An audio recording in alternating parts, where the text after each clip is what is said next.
A new administration is coming to Harrisburg. Let's see what they have in mind for education and local government. Next on Behind the Headlines. This is Behind the Headlines, with behind-the-scenes analysis on issues affecting Pennsylvanians, sponsored by the Susquehanna Valley Center for Public Policy. Now, here's your host.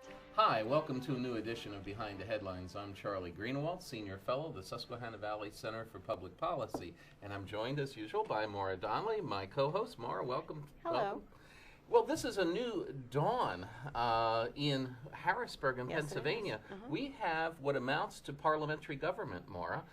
Very infrequently in Pennsylvania history have we had a situation where one party has controlled the governorship, the Senate, and the House. So there is no excuse by the party in power, in this instance the Republican Party, for gridlock. They can no longer say it's the other party that's stopping us from getting our agenda through. I think there's going to be one excuse. What will that be? And that's going to be budgetary. I think that's going to be the one thing that's going to be the roadblock for just about everything anybody wants to accomplish in the next year. And we've been talking for a while about maybe a $5 billion hole in this upcoming budget. It's going to be ugly. Well, let's talk about education. Okay.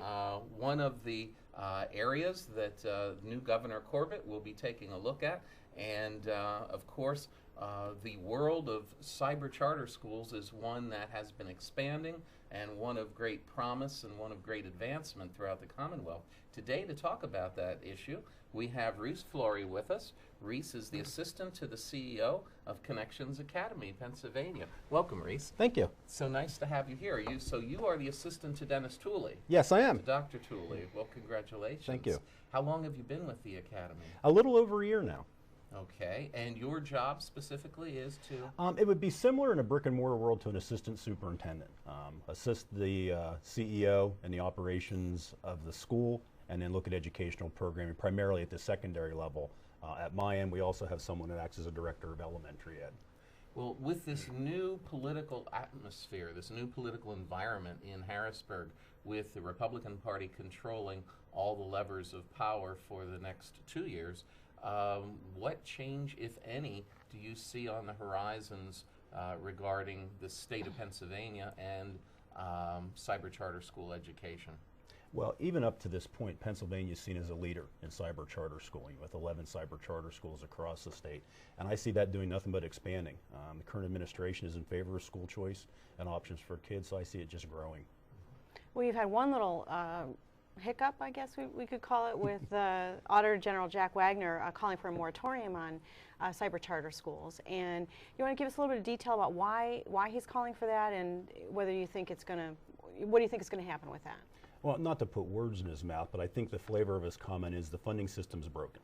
There's some inequities in the funding system on what money follows a student to a cyber charter school. It's not necessarily based on the ability of that school district to allow those funds to come to us. I just think it's part of a bigger picture and the challenges we face with school funding in general. If you look at Pennsylvania school funding in just a brick and mortar world, per pupil expenditures range from somewhere around $9,700 per student up to $23,000 per student. Anytime you have that type of discrepancy and money follows the student to us, there's going to be those same discrepancies that come into what the districts pay to us. Well, as part of this transition from Governor Rendell to Governor Corbett, of course, Governor Corbett has been Governor Corbett-elect, Governor-elect Corbett, I should say, has been preparing to assume office, and he has different transition teams for different areas, and you find that your boss, Dr. Tooley, is in fact on the education transition team. Could you talk a little bit about their work? Absolutely. They're looking at putting policy together on what type of people should be involved in the program. Dr. Tooley, who's our CEO, as well as members of the Charter School Coalition, are part of that transition team. So obviously that's why I believe it's going to do nothing but grow. This is a first that we've had a presence in any type of a transition team. A seat at the table. Yes, where we get to talk about what the platform should be, what school choice should look like, what funding should look like at that level. Do you think they'll address the funding issue in the transition team and make recommendations, or are they just really operational at this point?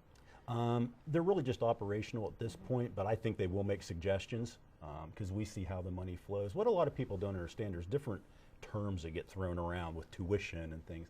What really happens with funding in Pennsylvania is the money flow that would normally go to a school district for a student that the state sends now flows to that cyber charter school. What makes it look like that brick and mortar school is actually paying tuition is they've already received that money for that student that may never grace their doors. And so it looks like they're actually paying that student's tuition, but really the majority of that money is money that flows from the state to the district, then to us. And then the school district can then ask for a partial reimbursement for some of that funding that's lost for a cyber charter school. The difference would be a homeschool student. A homeschool student that stays at home, the district receives no compensation for that. At least within the cyber charter world, that student that comes to us, the district still retains about 25 to 30% of that money in the home district.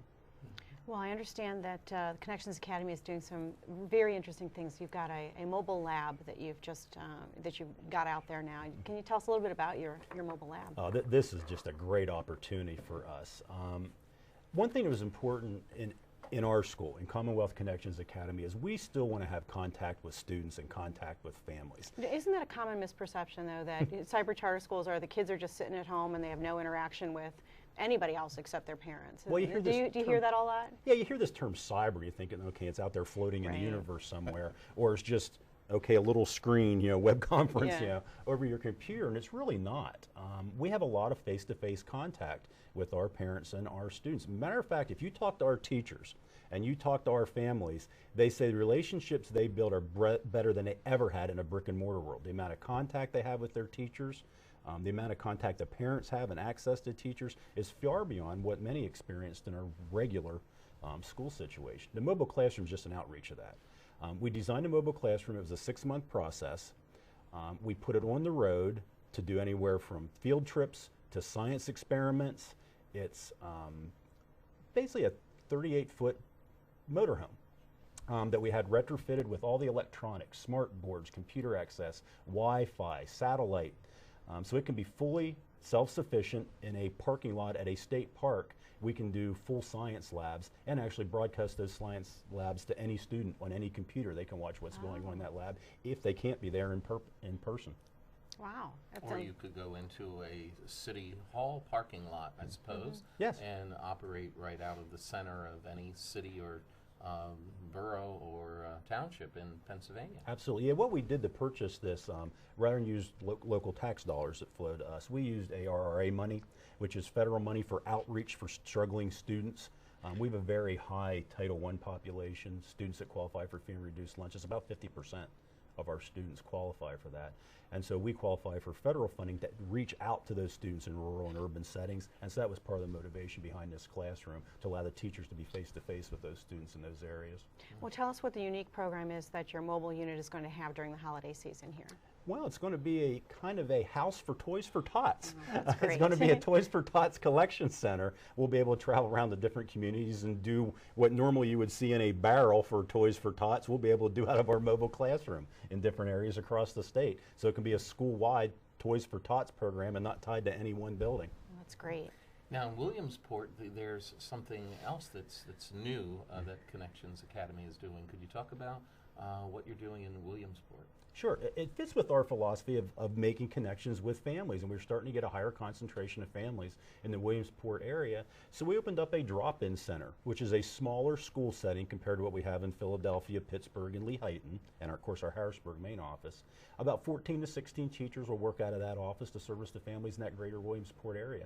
And in January, we should have our Scranton drop-in center opened for families in that area, because that's something we don't have as a brick and mortar place where you can shake hands and say hi to a teacher in the northeast part of the state. And that's really just to introduce them to the whole concept of a cyber charter school, or is it just a place for them to go to learn? Both. Both. Okay. Families can drop in just to see, how's a teacher teach? What's this work like? Okay. Or they can meet with their teacher, or a math teacher, or a social studies teacher if they need face-to-face contact to tutor or review subjects, or just to say hi, just have that social contact.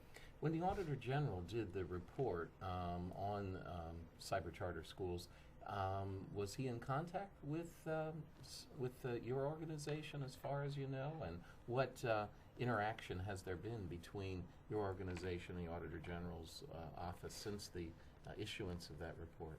He was not in direct contact with us. Of course, we're audited like any other school, like a school district would be, and we're in the middle of our audit from the Auditor General's office right now. We have extreme scrutiny, obviously, because we're dealing with public funds, that they're handled appropriately. But as to my knowledge, he was not in contact with us, although I believe there was some input from our network of cyber charter schools that gave some input to the Auditor General's office. I understand that a lot of times there's a difficult transition, and I think you even mentioned from being a bricks and mortar teacher to being a cyber charter teacher, and that it's really a different skill set. Basics are there, but a different skill set. What can a teacher do who may be interested in making a transition from bricks and mortar to a cyber charter school to get ready for that sort of teaching experience? We invite them to stop into our schools. You know, stop into one of our offices, either in they're all available on our website. We have, again, Monroeville outside Pittsburgh, Philadelphia, Harrisburg office, our Lehighton office, soon, you know, the Williamsport office, and soon to be Scranton. And just see what a teacher does. On our website, we also have sample lessons where it watches a teacher teach a little bit online. The big concern many of them have is what I mentioned earlier about that connection with families and that face-to-face interaction with those little ones in a classroom, especially the elementary teachers. They really thrive on that. That's why they got into the business. And so once they see that happens, the teachers come to our environment and just love it. But I invite them to come check us out. Stop in and talk to one of our teachers. Our doors are open. We have many parents that come in just to see what we're about before they enroll their children, and many teachers that before they apply for a position with us, just come in and see what we're all about and get a chance to speak to our staff and, you know, let them talk about what the transition was like for them. Because our staff, we have new folks that just graduated from college, and we also have people with 30+ years experience teaching for us. And so you get a wide range of that transition and how it occurred for our employees. And what is your website? I understand they can get more information not only about the teaching, but also about the Toys for Tots program you have coming up. Correct. It's connectionsacademy.com/CCA, and on the website there'll be a calendar for the mobile classroom, and the Toys for Tots will be part of that calendar for the mobile classroom. Well, as we ring out 2010 and ring in 2011 in the last 30 seconds, any other new initiatives that are going to be launched in the forthcoming year by your organization? Well, we're going to be expanding our offices in Pittsburgh and Philadelphia to service those families better. We don't want to just be concentrated in one area in Harrisburg. We want to make sure we're spread throughout the state. So that's our biggest initiative coming up, as well as slow growth and manage our growth within the organization. Right now we're about 4,800 students, and we want to make sure we serve those families well.